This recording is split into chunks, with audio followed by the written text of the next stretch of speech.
Et tu savais que Brico, il était devenu socialiste? C'est quoi cette connerie? Non, je te jure, il a fait une vidéo et dedans, en fait, il est pour que l'État fasse des trucs. Et Brico, pour lui, dès que l'État fait des trucs, c'est du socialisme. Mais c'est pour que l'État fasse quoi? Je crois réparer les églises.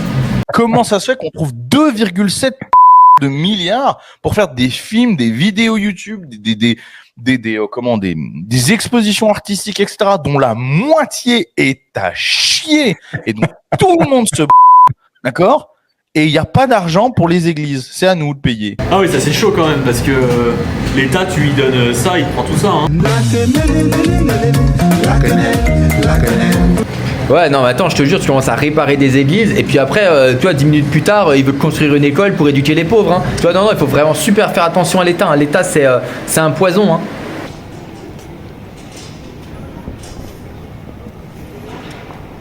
Et tu savais que... Voilà, tu vois, genre l'église, elle se bat pour que ça, tu vois, ça lui appartienne et puis elle puisse faire ce qu'elle veut. Et en fait, là, Brico, il veut que ça soit Laurent Fabius, en fait, qui décide... Voilà, qu'est-ce qu'on fait de l'église. C'est chaud quand même, hein. Tu vois, genre ça, c'est vraiment... c'est un mec, tu vois, il est pour la laïcité, tu vois. C'est important. Hein. Mais c'est que je pense qu'il a fait croire qu'il était de droite. En fait, il est socialiste depuis le début en sous-marin. Et là, il fait croire que vouloir que l'État prenne la main sur l'église, c'est un truc d'extrême droite. Ah, et ouais, c'est pas mal, c'est pas con ça, tu vois. En fait, c'est un peu un trotskiste. C'est ça, en fait, il fait de l'entrisme. Il fait de l'entrisme à l'extrême droite, hein. C'est intéressant. Hein. Et en plus, Brico, tu vois, il est socialiste et tout, on l'a démontré, on l'a prouvé, tu vois, de manière très scientifique. Mais en plus, il est pour la laïcité, tu vois, parce qu'en fait, il est là, il est pour que l'État répare les églises. Mais s'il n'est pas, l'État répare les églises, c'est que les églises, elles appartiennent à qui? À l'État. Hein. Comme en France actuellement, voilà, où les églises, elles appartiennent aux communes, à l'État et tout, etc. Donc c'est ça qui est intéressant, c'est qu'en fait, lui, c'est un laïcard mental, mais il le sait pas. Du coup, il est socialiste, laïcard. Ça me fait de plus en plus penser à Macron en fait. Non mais clairement, après tu vois, c'est pas une tare, c'est pas grave d'être macroniste, tu vois, mais bon, clairement, voilà, c'est ça qu'il défend. C'est-à-dire que factuellement, voilà, quand on défend qu'en fait une église doit être réparée par l'État, c'est qu'on considère qu'en fait une église fait partie du patrimoine français et appartient à tout le monde, donc aux Français qui sont musulmans, aux Français qui sont athées, aux Français qui sont juifs, aux Français qui sont chrétiens, que ce soit catholiques, orthodoxes, protestants ou je ne sais quoi, ou gens robinistes. Voilà, tout ça, voilà. C'est-à-dire ça appartient à tout le monde parce que c'est beau, parce que c'est grand, parce qu'en fait ça appartient à l'histoire. Et donc ça, voilà, quand tu fais ça... C'est l'inverse des croisades. C'est l'inverse des croisades. Que dirait Godefroy de Bouillon? C'est ça en fait qui est gênant avec les libertardés, c'est qu'en fait ils n'arrivent pas à être conséquents. C'est-à-dire en fait dès qu'on les pousse un peu dans leur idéologie, ça donne n'importe quoi, ça donne ça, l'autre il est là comme ça, je sais pas s'il est bourré ou pas, il raconte des conneries, d'accord, il est même pas capable de tenir un discours cohérent. Parce qu'en fait moi, tu me dis est-ce que l'État français doit payer la réparation d'une église? Je vais te répondre bah oui en fait. Bah oui, tout simplement. Pourquoi? Parce que c'est du patrimoine qui appartient à tous les Français. Donc du coup, bah oui, il faut la réparer pour que les générations futures puissent toujours pouvoir y accéder, puissent toujours pouvoir la visiter. Et de la même manière, je suis pour qu'il y ait un art, on va dire, qui soit subventionné, si vous voulez dire voilà, du cinéma, de la sculpture, de la peinture, ce que vous voulez, parce que tout simplement, en fait, je pense que la production cinématographique doit continuer en France, la production artistique doit continuer en France. Si jamais on fait tout, met tout au privé comme ça, c'est fini en fait, on va se retrouver à être bienvenu chez les ch'tis et puis après il sera content. Il aime bien Bienvenue chez les ch'tis. Ouais, il aime bien, ouais. C'est-à-dire que quand vous allez voir Bienvenue chez les ch'tis ou voilà des gros films français qui eux marchent, qui plaisent aux gens. T'as parlé des libertardés là, mais je crois que tout le monde n'est pas au courant, du moins sur ta chaîne, parce que tes abonnés sont inférieurs au moins. Hein. Ça, faut quand même que tu commences à le comprendre et qu'eux ils commencent à le comprendre. C'est les mêmes en fait. Ouais, en partie. Mais les libertardés, les libertariens, vous savez ce que c'est? Bon, déjà, il y a rien dedans, donc c'est un peu raciste, non? C'est un peu des racistes, non? Non? Oui, peut-être? Donc les libertariens, c'est en gros, c'est comme des anards, c'est des gars qui aiment pas l'État, mais des anards de droite. C'est-à-dire ils aiment pas l'État parce que eux ils veulent s'en foutre plein les fouilles, c'est des boutiquiers et ils sont hyper individualistes. Un peu comme toi avec ton Tipeee du coup. C'est un peu comme moi avec mon Tipeee. Est-ce que tu es libertardé du coup? Non, parce que c'est un Tipeee, voilà, c'est un Tipeee socialiste. Ce que j'ai oublié de vous dire aussi, c'est que les libertariens, ils adorent les ours. Un peu de la même manière que Astérion, il aime les renards. Alors vous allez me dire, c'est quoi le rapport entre des ours et le libertarianisme? Parce que le libertarianisme, si vous avez compris, c'est une sorte de philosophie politique. Voilà, c'est des gens qui détestent l'État, qui détestent le gouvernement, les services publics, parce que eux, ils pensent que tout doit partir de l'individu qui est sacré. Ils sont dans un genre de super individualisme libéral et il faut vraiment qu'il n'y ait aucune coercition à la volonté individuelle. Alors ce qui s'est passé, c'est qu'en 2004 a eu lieu ce qu'on a appelé le Freetown Project. Ce projet donc c'était un projet fait par des libertariens américains qui avait pour but de montrer que le libertarianisme fonctionne et même supérieur aux autres idéologies politiques. Ce qu'ils ont fait, c'est que des libertariens se sont installés dans une ville qui s'appelle Grafton, et Grafton, c'est dans le New Hampshire. Alors pourquoi ils ont pris le New Hampshire ? C'est parce que le New Hampshire, c'est un État où il y a déjà assez peu d'impôts. C'est un État qui est très libéral. Sa devise, c'est vivre libre ou mourir. Et par exemple, on va pas avoir quelque chose comme la TVA là-bas. Pourquoi ils ont pris Grafton ? C'est parce que Grafton, c'est une ville qui, dans cet État, a elle-même une longue tradition d'évitement fiscal. Et il y a très peu d'institutions publiques. Il y a une bibliothèque, une caserne de pompiers, et puis il y a 1 à 2 policiers, mais voilà, ça s'arrête là. Un autre intérêt de s'installer dans cette ville, c'est qu'il y avait plein de terrains de libre, donc ça a permis aux libertariens riches d'acheter plein de terrains et puis d'en donner à certains libertariens qui étaient moins riches. Il y avait 800 habitants, les libertariens, on les estime à peu près à 200 à s'être installés là-bas entre 2004 et 2009, ce qui permettait d'exercer une influence sur les décisions locales sans pour autant avoir une majorité écrasante. Alors premièrement, quel type de personnes sont les libertariens qui s'installent là-bas ? Évidemment, ce sont des hommes célibataires, souvent amateurs d'armes à feu. Donc voilà, on est sur quelque chose qui ressemble à du Bench and Cigars-like. Vous avez aussi évidemment des gens un peu excentriques dans le lot. On sait qu'il y en avait qui aimaient se promener en allant faire les courses avec des revolvers sur eux. On sait qu'il y en avait qui enregistraient tout ce qu'il y avait autour d'eux pour pouvoir dire « Ah bah regardez, tel fonctionnaire il s'est mal comporté avec moi, tel voisin s'est mal comporté » pour pouvoir après faire des plaintes s'ils voulaient. Il y avait aussi évidemment des survivalistes qui se préparaient à une catastrophe naturelle et qui eux avaient envie de quitter le monde civilisé industriel parce qu'ils se disaient comme ça va s'effondrer, ça peut être intéressant que moi je sache vivre avec les ressources naturelles. Donc ce qu'ils ont fait, c'est qu'ils se sont installés dans les bois, et comme il y avait une sorte de laxisme, comme c'était très libéral là-bas et qu'on pouvait avoir des permis de construire facilement, ce qu'ils ont fait, c'est qu'ils se sont bricolés des logements de fortune dans les bois pour essayer de vivre dans leur idéal d'une communauté autonome capable de vivre de la terre. Alors quand je dis vivre de la terre, c'est pas l'agriculture, c'est essayer d'exploiter les ressources naturelles spontanées comme le faisaient nos ancêtres au paléolithique pré-agricole. Donc vous voyez le délire un peu, c'est des mecs un peu chelous. Mais cette histoire de vivre dans la forêt, vous allez voir, ça a de l'importance pour la suite de l'histoire. Attends, parce que moi je suis en train de lire le livre, parce qu'il y a un livre qui a été écrit sur cette affaire, et donc j'ai quelques petites précisions pour te montrer à quel point les mecs étaient tarés. Alors juste avant le livre, bon malheureusement il n'a pas été traduit en français, faut le lire en sabir atlantique, mais parlant parfaitement le sabir atlantique, je comprends quasiment tout. Hein, voilà, je suis bilingue, faut le savoir. Hein, ce sont des choses qui me sont données grâce à ma éducation et ma culture. Hein, voilà. Est-ce que tu es bilingue, hein? Peut-être, mais voilà. Est-ce que tu lis un livre sur les libertardés qui se font bouffer par des ours? Non. Bah voilà, donc tu es moins bien que moi. C'est comme ça, c'est prouvé, c'est scientifique. Voilà, c'est important d'avoir des choses scientifiques. Et donc du coup, dans le bouquin, donc le bouquin s'appelle A Libertarian Walks into a Bar, a Beer. Voilà, il y a un petit jeu de mots entre bar, un libertarien qui rentre dans un bar, un libertarien qui rentre dans un ours. Oui, on rigole. Pouh, nous sommes hilars. Bon, ces gens-là, il faut pas leur demander de faire des jeux de mots. Hein, c'est compliqué. Hein, bon. Et donc en fait, le mec, donc il y a un des meneurs du truc, il s'appelle Larry Pendarvis, et du coup il voyageait sous un pseudonyme. Il s'appelle Zach Bass, bon, ce pseudonyme, bon ok, pourquoi pas. Sauf qu'en fait, en enquêtant, il s'est rendu compte que c'est parce que il voulait éviter quand on enquête sur son vrai nom, parce que dans son vrai nom, on pouvait se rendre compte qu'il avait été passé en procès parce qu'il avait de la pornographie infantile, voilà, bon, voilà, comme ça, voilà, bon, c'est un peu louche. Bon, on apprend aussi que ce même mec avait été marié 7 ou 8 fois, hein, ça dépend si on compte son union polygame comme étant un ou plusieurs mariages. Bon, vraiment, des mecs parfaitement sains, hein, on comprend, voilà, le libertardé est quelqu'un de sain d'esprit. Alors, comment est-ce que les habitants de Grafton ont vu cette arrivée de libertariens ?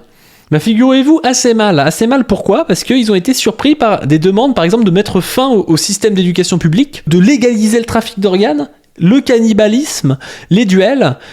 Et en fait, quand ils disaient bah non mais non on veut pas en fait avoir ça, bah les autres leur disaient vous êtes contre la liberté, nous on veut pouvoir avoir toutes les libertés, et ils se faisaient traiter d'étatistes. Étatiste, c'est la pire chose hein, pour un libertarien. Attends, je rajoute juste un truc parce que t'as oublié un point. Moi, ça me fait mourir de rire lorsque j'ai lu ça. Bon, effectivement, donc le mec, la priorité pour eux, hein, pour les libertardés, c'est très simple, d'accord. Donc c'est le trafic d'organes. Ça doit être légal. Voilà, c'est honteux qu'on puisse pas vendre son rein pour survivre. Bon, voilà, je comprends pas comment est-ce que... Bon, voilà, bon, c'est des choses comme ça qui arrivent. Mais bon, d'avoir des duels, le cannibalisme, bon, des choses élémentaires pour survivre. C'est-à-dire que les mecs, en fait, sont venus, se sont dit, non, on arrête l'école. Bon, ça suffit. Il faut arrêter. C'est pas bien d'avoir une école. Par contre, ce serait quand même bien, hein, éventuellement, qu'on puisse donner un peu d'argent aux clochards pour qu'ils se battent entre eux. C'est vrai, c'est véridique, c'est marqué dans le bouquin. Vous vous rendez compte un peu de l'état des mecs, le mec à quel point il s'est dit, bon,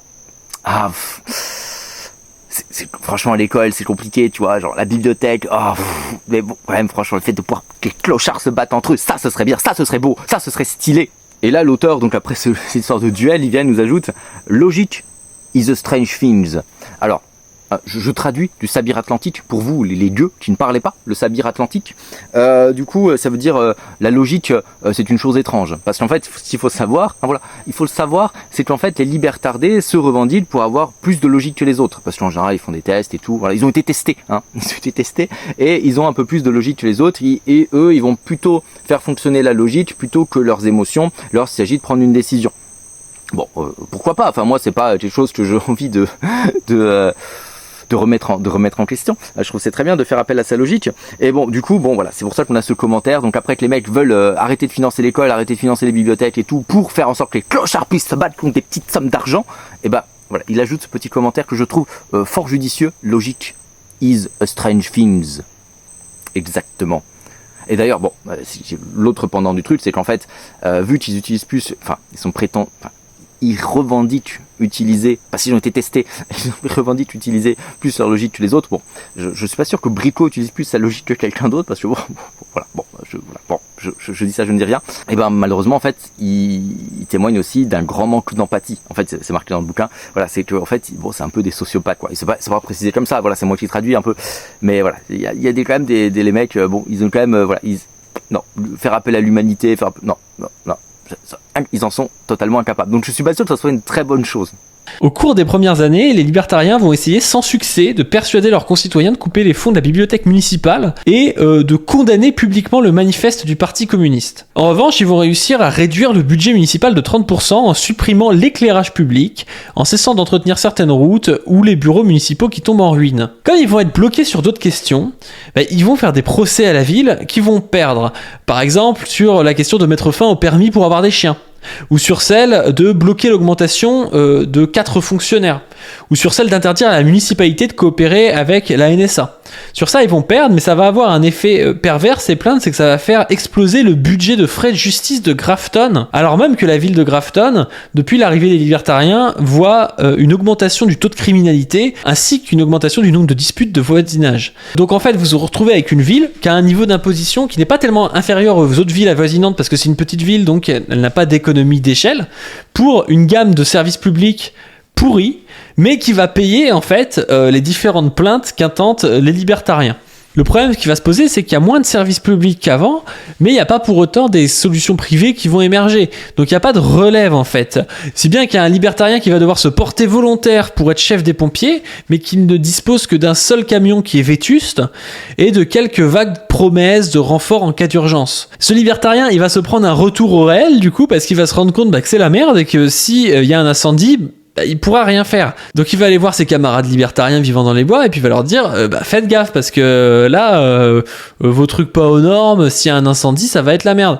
Et là il va se faire traiter d'étatiste. Attends, et tu crois pas si bien dire, parce qu'en fait dans le bouquin il compare en fait avec une autre ville, qu'ils prennent comme ville témoin, qui s'appelle Canaan, voilà, une autre ville qui est pas trop loin, et du coup il compare donc Grafton et Canaan pour voir leur évolution, parce qu'en fait ce qui est bien avec le bouquin, c'est qu'en fait il replace systématiquement dans le contexte historique, c'est-à-dire qu'à chaque fois dans chaque chapitre on regarde comment c'était 100 ans avant, comment est-ce que la ville a évolué, pourquoi ces libertariens, en fait finalement c'était la bonne ville pour eux, mais pourquoi quand même est-ce que c'était de la merde, et pourquoi est-ce que Grafton c'était de la merde avant même que les libertariens viennent. Parce que oui, en fait le fait de pas vouloir payer d'impôts, ça donne des villes de merde. Spoiler, alerte, spoiler, je vous spoil. Et donc du coup il compare avec la ville de Canaan qui, je sais pas, il y a au 19e siècle à peu près le même nombre d'habitants, à peu près la même économie. Et comment est-ce que Canaan, elle, a fait le choix de développer des services publics, et comment elle s'est retrouvée en fait à avoir un certain dynamisme et du coup plein de magasins, parce qu'en fait les gens ils venaient s'installer à Canaan. S'il y avait le choix entre venir t'installer à Canaan, qui est une ville qui est un peu dynamique, où il y a des choses pour tes enfants, où il y a une école, où en fait finalement il y a un peu de sécurité, où les routes sont entretenues, parce que à Grafton ils se sont dit non mais on arrête les routes là, c'est vous, ça coûte cher, non on arrête les conneries là, hein. Bon voilà. Et du coup t'as le choix entre aller dans un endroit pourri où tu payes peut-être un tout petit peu moins d'impôts. Ils ont calculé dans le bouquin, ils payent 70 centimes par jour de moins d'impôts que la ville de Canaan pour avoir rien. Ils ont rien. Il y a plus rien. Voilà. Genre tu payes et en retour t'as rien. Il n'y a pas d'école, il n'y a pas de route, il n'y a pas d'éclairage public, il y a des ours. Ça c'est bien par contre, il y a des ours. Et donc en fait, quand vous savez, les libertardés, ils font souvent ce truc, ouais, faisons une expérience, faisons une ville avec une ville socialiste ou un pays socialiste, et puis l'autre, on fait un pays full libertardé, et puis et on compare ce que ça va donner dans 100 ans. Et ben en fait, ça a été fait, c'est aux États-Unis, c'est entre la ville de Canaan, qui est du coup une ville qui avait une politique en fait d'État-providence, voilà, où clairement il y avait des subventions publiques, où les choses étaient faites pour venir. Et donc la ville, elle se retrouve à avoir quasiment 4000 habitants maintenant, alors que Grafton, ils sont toujours à peu près 1000 habitants parce que c'est de la merde en fait, personne veut aller habiter à Grafton. C'est ça qui est intéressant, c'est ça qu'il faut comprendre. Voilà, c'est que votre expérience a été faite, que une victoire de l'État-providence, les libertardés, victoire manifeste de l'État-providence. Ouais, et comme tu l'as très bien dit, la délinquance a augmenté, mais en fait ça va même mieux, il y a eu des meurtres et tout, et le taux d'agression sexuelle a augmenté, c'est-à-dire que toi, t'es une petite famille, tu viens d'avoir ton premier enfant, tu vas emménager dans une ville, est-ce que tu vas aller dans Grafton avec ces délinquants sexuels, ces meurtres, et puis c'est une absence de route, c'est une absence d'école, c'est une absence d'éclairage public, ou est-ce que tu vas aller à Canaan, donc la ville avec d'éclairage public, avec une bibliothèque, avec plein de choses qui tournent, avec des pompiers, tu vas aller où? Tu vas pas aller à Grafton, hein, tu vas pas aller à Grafton, tu vas pas aller vivre à Grafton, tu vas aller vivre à Canaan. Bon, ça semble absolument logique. Moi, ça, les libertardés, ils ont du mal à comprendre quand même. Bon, et du coup, pour vous montrer à quel point, c'était sûr en fait que ça allait dégénérer, c'était sûr qu'il allait y avoir des agresseurs sexuels, parce qu'en fait, globalement, dans la plupart des pays, et c'est le cas aux États-Unis, il y a plus de femmes que d'hommes. À Grafton, en 2009, il y a 608 mecs pour 488 femmes. Hein, voilà, il y a déjà quand même une centaine de mecs en plus que de femmes. Le problème, c'est que les femmes, elles sont toutes vieilles. Voilà, c'est toutes des femmes âgées qui étaient là depuis très longtemps, mais c'est pas grave, hein, c'est pas une tare, hein, t'as le droit d'être vieux, hein, ou vieille, hein, je ne juge pas. Mais du coup, ça fait que... Combien il y avait de filles dans la vingtaine, à votre avis? Mais il y en avait 39 pour 105 mecs. Voilà. Et 39 filles pour 105 mecs. Qu'est-ce qui se passe? Il y a 2 fois plus de mecs, il y a plus de 2 fois plus de mecs que de femmes dans la vingtaine. Mais je veux dire, faut aimer les soirées entre garçons. Hein. Tu viens à Monash à Grafton, il faut aimer les soirées entre garçons. Et surtout, faut voilà, peut-être des mecs qui étaient présents. Hein, voilà. Bon, il y en a un, par exemple. Je vous fais la traduction en direct. C'était un barbu qui s'appelle Richard Angel. Voilà. Bon, okay. C'est des choses qui arrivent. T'as le droit de t'appeler Richard. Bon, voilà. On ne juge pas. Nous sommes tout à fait, voilà. Bon, c'est un libertardé, forcément, militant anti-circoncision. Hein, voilà. Je sais pas comment dire. Bon. Je sais pas, je pense que dans la vie, il y a des choses que tu peux militer avant de militer contre la circoncision. Je sais pas, ça me semble être une priorité. Mais après, c'est peut-être une logique qui m'échappe, car je suis peut-être trop empathique pour ces gens-là. Et donc, du coup, le mec, il se fait appeler, il a un surnom, hein, un joli surnom, il s'appelle Dick Angel. Voilà, la bite d'ange. Donc, vous pouvez comprendre, je pense que ce genre de mec... Bon, pour pécho, c'est compliqué quand même. Enfin, je veux dire, voilà. Et donc, bref, voilà. C'est les taux de, voilà, si c'est ce genre de mecs qui sont là-bas, les taux quand même de criminalité sexuelle, ça augmente, quoi. C'est compliqué. Par la suite, les libertariens vont avoir une nouvelle victoire qui va permettre d'arrêter de subventionner l'église. Les vrais libertariens bricots sont contre la subvention de l'église parce que tu es socialiste en fait. Ce qui se passe, c'est que l'église du coup va être achetée pour une bouchée de pain par un pacifiste qui avait envie d'y vivre comme ça et d'en faire un temple New Age. Sauf que problème, il n'a pas les moyens de payer la taxe foncière et il refuse de demander une exonération fiscale à l'État du New Hampshire parce qu'il ne reconnaît pas par principe l'autorité de l'État. Il va se retrouver du coup au bord de la faillite et il va mourir en 2016 dans un incendie qui va ravager l'église qui était décrite comme étant un joyau architectural et les pompiers volontaires qui n'ont pas de moyens vont être incapables de maîtriser le feu et donc le mec va mourir comme un con dedans. Attends, et juste sur ce prêtre un peu fou, tu sais pourquoi est-ce qu'il a racheté l'église? C'est parce qu'en fait il y a des voix qui ont eu dit de le faire. Il y a des voix qui lui ont dit vas-y mais rachète l'église, là il faut que tu rachètes l'église et le mec il a écouté les voix, il faut toujours écouter les voix, et il a racheté l'église, et après il l'a peinte en violette. Voilà. Encore une fois, on peut douter de la santé mentale des libertardés. Bref, là on arrive au nerf de la guerre, des ours noirs. Ce qu'il faut savoir, c'est que dans le New Hampshire, pendant le début du XXe siècle, il y a de moins en moins d'ours, mais à partir des années 60-70, vous allez avoir des luttes des écologistes qui vont faire baisser le taux de chasse à l'ours, donc va commencer à y avoir de plus en plus d'ours. En plus de ça, comme c'est un état où il y a très peu d'impôts, ils ont autre chose à foutre que de chasser les ours et de payer des chasses à l'ours, et on se retrouve donc en 2007 avec 2 fois plus d'humains qu'en 1970, mais 6 fois plus d'ours. En revanche, avec les coupes budgétaires successives, vous avez 34% de moins de personnel pour gérer la faune sauvage. Et à Grafton, c'est pire que ça, parce que déjà, la ville est encore plus sujette à la phobie administrative et à tout ce qui est service public, mais aussi parce que vous avez des individualistes qui résident dans les bois, et donc qui vont attirer les ours avec leurs poubelles. Ces poubelles vont permettre aux ours d'avoir un régime alimentaire qui est différent du régime alimentaire naturel des ours, à base de déchets humains, ce qui va créer des ours qui sont plus excités, moins enclins à hiberner, plus audacieux, plus futés et plus gros. Les ours vont commencer à aller dans les décharges, dans les poulaillers, ils vont même se rendre dans les cuisines des gens pour aller bouffer, donc ça devient de plus en plus un problème, et ça va s'intensifier à partir d'une grande sécheresse en 2012, où on assiste à des attaques sur des humains, chose qu'on n'avait pas vue dans l'état du New Hampshire depuis des décennies et des décennies. Ces attaques ont bien montré les problèmes du libertarianisme, sauf qu'à partir de ce moment-là, nos copains libertariens, comme ils étaient hostiles à toute forme de gouvernement, ils ont refusé de faire appel au service de l'État. Comme ils étaient rétifs à toute forme de taxation, ils ont refusé de subventionner un service municipal pour gérer les ours ou pour ramasser les poubelles. Comme ils étaient imperméables au principe de responsabilité et de coopération, ils ont échoué à constituer une brigade de volontaires pour gérer la faune. En prime de ça, au nom de la non-ingérence, ils se refusaient à embêter ceux de leurs voisins qui donnaient à manger aux ours et donc qui amplifiaient le fait que les ours viennent. Les survivalistes qui vivaient dans les bois ont fini par se protéger en bricolant une espèce de grande muraille autour de leur habitation, créant alors une véritable forteresse au milieu de cette nature censée subvenir à tous leurs besoins. Et c'est ainsi que se termine la seule expérience libertarienne.